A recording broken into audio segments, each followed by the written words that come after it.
I'm interested you mentioned Methuselah, because he didn't need to go on the ark. He'd already passed away.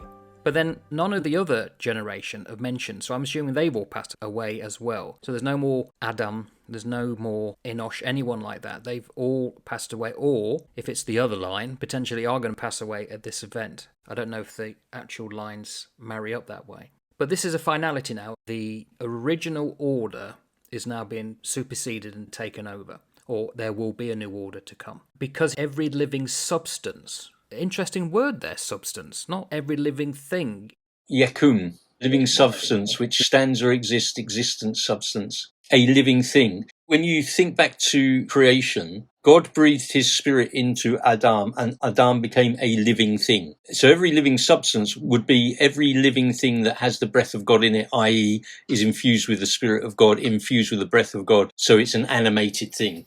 Everything that breathes, the breath of God infuses to keep alive, would fit into that category. Mammalian type beings. Right. So I don't think it means that every living tree would have been destroyed. I don't think that would have been the case. That's interesting. I hadn't thought about them. Well, certainly the sea creatures would have been fine. Your fish and your sharks and your dolphins, but I'm not sure that they came about in the same way as humanity did.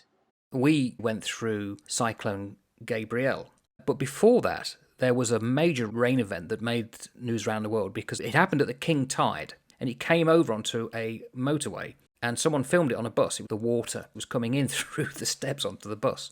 That was only 2 or 3 days of rain beforehand, but it was so heavy, it did that amount of damage. Well, you imagine that 40 days and 40 nights, it's going to leave some significant amount of water. But after that, and after Gabriel, and any cyclone that hits some poor benighted country, generally the trees are left standing, however deep the water has got, and they do begin to sprout soon afterwards. Life is quite tenacious.